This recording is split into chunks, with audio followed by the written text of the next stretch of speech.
Hai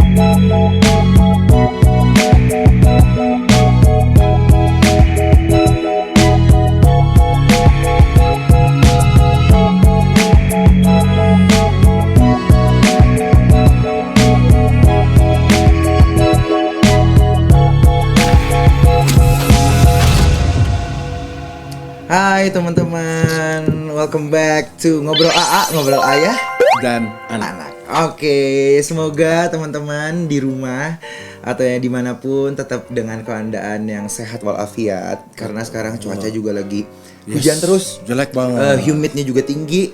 Ya. Semoga tetap sehat walafiat, fisiknya juga mentalnya ya yang paling penting. Iya, kayak gitu.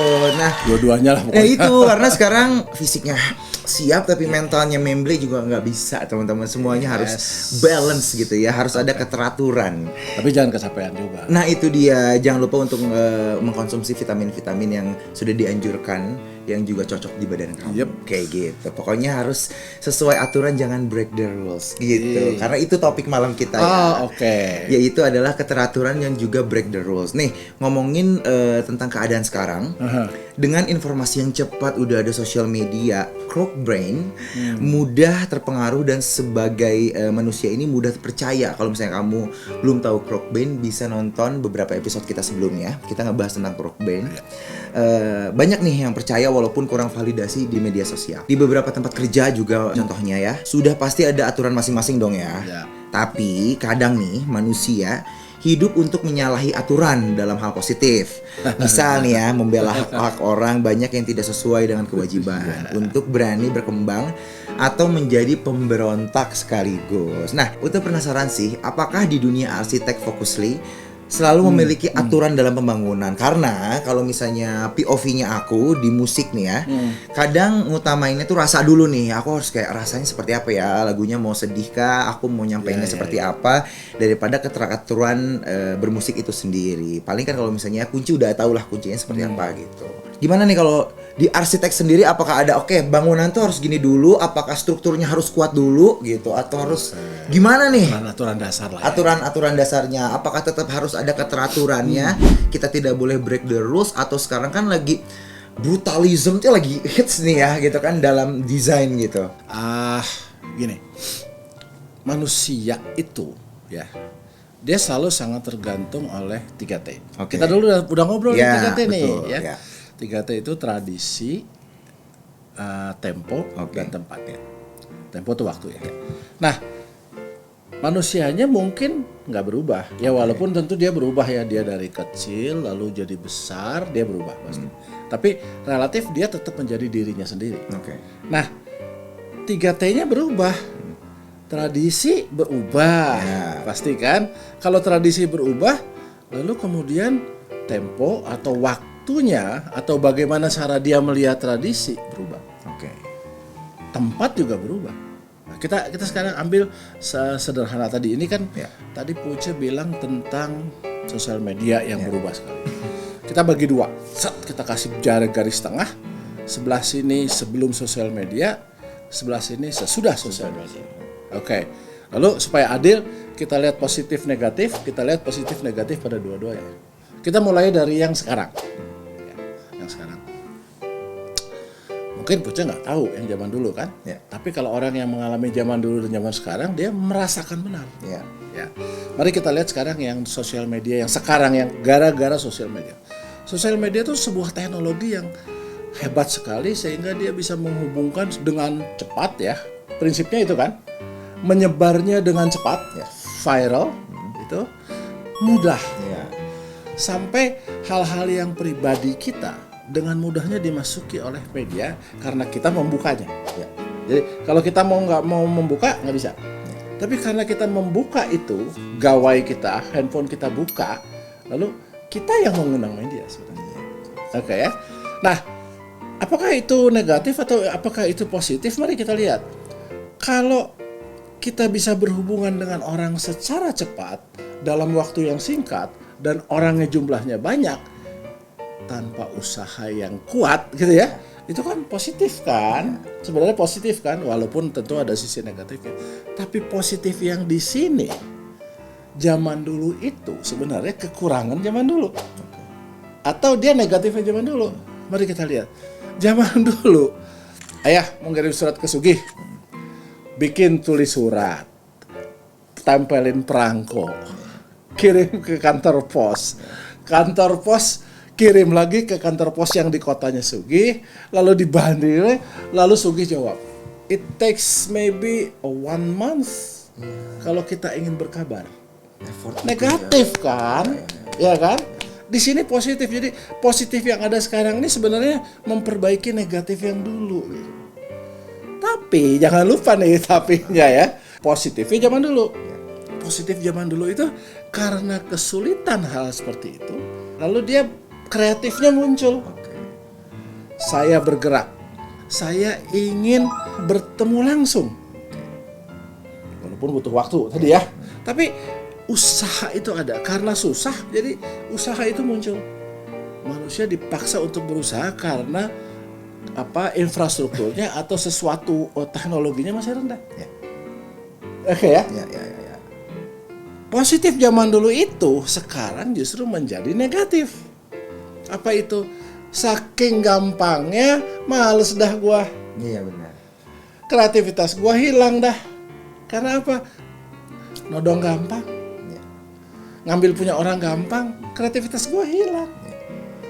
Kita perhatiin tuh, ada positif yang lalu menjadi negatif, ada yang di sininya positif juga jadi negatif, bolak-balik kan? Ya. Nah, bagaimana kita menyikapi perubahan tradisi tadi? Kalau dulu tradisinya setengah mati mau nulis surat berhubungan, jadi saya harus betul-betul menyiapkan diri bertemu. Tradisi sekarang semudah sekali semuanya karena teknologinya canggih. Jadi saya jadi malas. Ya. Kalau gitu gimana kita cari yang positif sama positif aja di zaman sekarang. Yang dulu negatif jadi positif sekarang, yang dulu positif tarik aja ke sekarang. Jadi sekarang semuanya serba mudah, tapi saya juga ingin ketemu orang dengan mudah gitu ya. Jadi jangan menggandalkan si teknologi tadi, tapi teknologinya sudah memudahkan, tapi saya juga silaturahmi yang langsung ketemu juga. Ya, betul. Oke ya? Jadi si positif ke positif. If you want to break the rules, you just break the rules, but make it the rules is a positive ways. Ya, jadi bukan for the sake of just breaking the rules. So the point of view of the breaking the rules itu gak selalu negatif berarti ya? Ya, usahakan breaking the rules-nya yang positif. Membuat yang positif. Yes. Bisa aja rules itu adalah salah satu yang rules negatif gitu. Kita belum tahu gitu ya. Ya. Rules-nya belum tentu bagus, belum disempurnakan. Tapi anyway, rules itu selalu diciptakan untuk membantu kita menjadi teratur. Sebenarnya itu. Walaupun kalau kita for the sake of the rules, mati kita. Iya benar. Jadi rules itu kan nafasnya yang penting. Tapi mau cerita nih. Ini nih cerita ini. Jadi di Amerika itu ada satu jalanan. Jalanan itu orang jualan, macam-macam toko kecil-kecil jualan. Ada tukang cukur, ada software engineers, lalu kemudian ada juga polisi di ujung situ, gitu ya. Ada tukang bunga kan biasanya orang Perancis ya. Suatu saat si tukang cukur itu bilang, saya sekarang mau melakukan kerja sosial. Oke, jadi pokoknya saya mau sosial. Datanglah si orang Perancis dengan cental-centilnya gitu kan, biasa ya jual kembang, lalu ngobrol, comment allez-vous, apa artinya, apa kabar gitu ya. Lalu saya mau cukur, cukurnya ya kayak gini gitu loh ya. Selesai, dia tanya, Kang Pur, tukang cukur, berapa nih gue mesti bayar nih Kang Pur? Terus, saya lagi ingin bekerja sosial. Bien sure, gitu. Baik, oke. Terima kasih banyak. Besok paginya dia mau buka lagi toko, tuh kasih kangkurnya dia buka. Kaget dia. Ada kembang di dalam basket yang kecil-kecil lucu. Ada rose, ada hairbrush, ada macam-macam. Yang lalu ada tulisan gitu. Thank you very much gitu atas kebaikan Anda. Ternyata kebaikan ada balasnya walaupun saya nggak bayar. Datanglah sesudah itu datanglah polisi. Duaan biasa kan mereka couple kan selalu cukur bla bla bla. Minta berapa nih? Gak usah bayar. Takut sama saya? Bukan, emang saya lagi kerja sosial. Oh oke. Besoknya paginya dia buka dong pintu. Set. Dia lihat kalau di Amerika tuh apa? Donat. No ya. Dibungkus kue donat. Aduh, gembira saya. Dia datang lagi, software engineer nih. Software engineer kebetulan nih temannya Sugi nih, gitu ya. Datang, vlog, syukur, biasa, wah cerita macam-macam. Oke, dah selesai, bayar, nggak usah. Dia besok pagi dia buka kan, tebak. Apa yang dia kasih kalau software engineer tuh ngasih apa? Apa coding? Kira-kira? Kasih apa coding? Kasih apa rumus? Iya dia buka, zrek, kagak ada apa-apa. Yang ada teteh, AA, tante dan lain sebagainya gak berbaris di situ. Mumpung gratis. Informasi. Iya. Informasi. You break the rules yang ethics tadi. Karena apa? Karena digunakan untuk memanfaatkan dirinya. Sebarnya cepat, tapi nilai-nilai saya tuh memanfaatkan yang gratis tuh kepada Sugi tuh selalu gitu. Cepet banget gitu. Ya nggak baik juga sebenarnya, jadinya kasihan dong sebenarnya. Ya, capek ya kan sosial niatnya. Katanya mau niatnya itu working namanya sosial, kerja sosial katanya. Ya saya bikin supaya Anda bisa berpahala, saya sediakan. Tapi kan itu memanfaatkan. Using. Ya kan? Ya. Nah, ini ada satu lagi cerita tentang supranatural. Oke, apa tuh? Jadi di rumah sakit terkenal ya. Di rumah sakit itu ada semacam horor. Di kamar nomor 7 itu kamar penyembuhan. Jadi kalau orang habis dioperasi, dia ditaruh situ sebentar, lalu dia besoknya boleh pulang. Di kamar nomor 7 itu, setiap orang masuknya jam 5, jam 6 sore, besoknya atau sorenya atau malamnya langsung meninggal. Why? Padahal orang sehat semuanya udah, tapi kan masih tetap dipasang-pasang dulu kan. Kalau satu nggak apa-apa, Jumat berikutnya ada juga. Lalu Jumat berikutnya ada juga sampai 4 kali Jumat mati orangnya. Lalu mulailah tumbuh di sana supranatural. Bahaya tuh ya, udah malam Jumat gitu ya. Karena malam Jumat, jadi langsung orang-orang berpikir supranatural. Orang-orang berpikir ada sesuatu, ada something wrong. Something wrong. Karena something wrong, lalu tadi lagi media menyebarkannya dengan cepat, orang takut. Pokoknya janganlah. Pokoknya kalau kita masukin, jangan hari yang Jumat sore itu, pokoknya Kamis sore itu jangan, malam Jumat itu jangan. It's udah. Bad day. Iya, bad day. Ada dokter baru dong. I don't believe that kind supernatural. I wanna try. Oke. Jam 5, jam 6 dia bilang, saya pasang semuanya, semua lengkap dia pasang. Terus dia baring di situ. Dia bilang dia baring. Ya, ada sih kitab-kitab dia bawa lah ya. Takut kan. Dia nunggu pura-pura tidur. Tepas jam 7, malam Jumat itu, kamar nomor 7, ada yang masuk. Yang masuk tuh yang mau bebersih. Dia lihat, yang mau bebersih ini betul-betul namanya ISS tuh apa? Yang dari luar lah ya. Outsource itu. Bersih-bersih. Dia bersih-bersih kamar mandi. Udah oke. Lalu kemudian ketika dia mau bersihin tempat tidur, di bawah tempat tidur situ, dengan tenangnya dia vacuum cleanernya di sini, dia cabut tuh listriknya. Dia cabut listrik. Jadi semua yang alat-alatnya dicabut kan, diganti dengan vacuum cleaner yang setengah jam sejam Ya ini orang-orang pada .co.id ya, kayaknya mokat guys. Supranaturalnya dia ternyata. Itu karena ada. Dia juga memang hanya khusus malam Jumat itu tugas dia. Yes, because dia nggak tahu. Tapi apakah dia break the rules? Ya dia break the rules karena dia ada rules yang rumah sakit yang nggak boleh itu dicabut. Tapi karena ketidaktahuan. Ya, tapi itu kan ceritanya on mukhlak, orang Belanda bilang ya nggak mungkin lah. Ya, tapi boleh dong kita jadiin cerita bahwa itu kan di satu sisi dia bilang gua nggak break the rules, tapi di satu sisi dia bilang break the rules. Ya, tapi maksudnya nice ya dengan dua cerita itu yang aku sum up gitu ya. Itu kan niat baik ya gitu kan. Tapi menurut aku nih, to sum up all of the story, menjadi baik itu gampang, diem aja. Yes. Ya kan? Tapi yang susah itu menjadi orang yang bermanfaat, karena kalau bermanfaat itu harus berjuang. Betul pisan. Itu betul Ya pisan. kan? Betul pisan. Kita mau tampak baik tuh, ya diam aja. Kan, Jadi silent is gold ya. Silent is golden ya. Uh-uh. Tapi itu kan nggak penting kan Iya. ya. Yang lebih penting tadi yang Puce bilang, kalau dia mau bermanfaat dia harus berjuang untuk bisa bermanfaat. Betul. Oke, itu oke. Ya.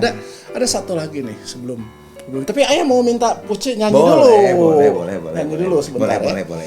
Lagunya Cicak-cicak di dinding. Nah, Okay. Sebentar sebelum nyanyi saya mau tanya dulu, Sugi. Tahu nggak siapa penciptanya? Nggak tahu. Tahu nggak siapa penciptanya? Nyanyiin nggak lagi kecil? Nyanyi. Sampai sekarang anak-anak masih nyanyiin nggak? Nyanyi. So, lagunya ya sudah beyond si penulisnya, sudah beyond si penyanyinya. Manfaatnya apa? Iya. Iya. Kan kalau kita sekarang Queen, kita tahu dia yang nyanyi siapa. Bahkan kalau bisa si penulisnya atau si pencipta lagu atau si penyanyinya harus go beyond songnya. Exactly. Is this a singer or the song? The song. Dalam kasus ini the song go beyond the singer. Itu yang harus kita lakukan. Coba cicak-cicak di dinding, silakan nyanyi. Cicak-cicak di dinding, diam-diam merayap. Datang seekor nyamuk, hap, lalu ditangkap. Kenapa nih? Di balik si cicak-cicak di dinding ini, cicak-cicak didik-dik ini ya. Kenapa? Ya maksudnya itu adalah new insight for me and Ugi juga, bahwa iya juga ya. Kok lagunya lebih terkenal daripada penciptanya nih? Penciptanya kemana gitu kan? Karena exactly, karena sekarang kerjaan aku sama Ugi pun pasti ya, beberapa musisi ngecek lagunya enak nih. Kita udah tahu nih pattern siapa yang bikin. Oh, ini yang bikin. Oh, musisi ini yang bikin kayak gitu. Jadi message and the messenger. Oke ya. Yang mana lebih penting? Message-nya apa messengernya? Message-nya. Message-nya yang lebih penting. Tapi kita sekarang kan enggak. Kita sekarang who is the messenger? I don't care about the message. Nggak boleh kan? Iya. Oke, tapi perhatikan. Yang satu angkatan udara, nyamuk. Yang satu angkatan darat. Walaupun dinding ya. Nggak ketemu lah. Nggak bisa ketemu. Tapi to our surprise, ketemu, hap, lalu ditangkap. Berarti kan kalau dia diem aja mau kelihatan baik, dia nggak dapat makanan. Iya. Oh iya, siap. Harus berjuang untuk dia bisa bermanfaat gitu ya, kasarnya ya. Dan itu kan, coba bayangkan lagu yang seperti itu dulu. Kemarin kita nyanyi tentang ibu itu ya. Ini juga lagu. Nah, lagu-lagu kecil yang pendek, tapi message-nya luas. Tapi kenapa orang kita nggak tahu? Juga sih. Yang nyanyi terkenalnya Ate Mahmud. Oh iya benar. Kan baru tahu kan? Tapi kita nggak pernah kurius ingin tahu siapa penciptanya. Kita cuma tahu lagunya lucu banget. Oke, nah ini ada satu hal ya, pengetahuan baru lagi ya. Ada teori tentang human behavior, itu namanya conformity atau konformitas. Apa itu konformitas? Manusia selalu berusaha untuk menyesuaikan diri dengan lingkungannya. Nah, tapi lucu nih, ada percobaan ya, namanya Solomon Asch itu dia mencoba. Orang masuk 5 orang dalam sebuah ruangan yang agak temaram, ya 5 orang, lalu dikasih lidi pendek, lidi tengah, lidi panjang. Tapi diatur, yang 4 orang ini satu geng. Dan dia yang 4 orang ini dipaksa untuk menjawab yang salah, breaking the rules, yang salah. Pendek dibilang panjang. Tanya yang pertama, panjang pendek, panjang. Yang kedua, panjang, udah di set. Yang ini yang sendirian, yang nggak di set. Apa yang terjadi? Konformitas. Pendek, panjang. Ikutin ya. Itu konformitas. Jadi apa ya? Kalau adapt itu kan terhadap sesuatu yang baik kan. Ini enggak kan, terhadap sesuatu yang justru dia cuma ikut aja. Nah, buat anak-anak muda sekarang, kita cerita Croc Brain itu. Croc Brain itu sebenarnya sangat mudah untuk segala sesuatu dipengaruhi oleh konformitas. Konformitas, oke, nice. Ya. Jadi conformity ini sebuah teori yang udah agak lama, teori behavior, dan itu yang suka dipakai, dimanfaatkan. Sih? Oh, wow, ya. Iya kan? Itu ya.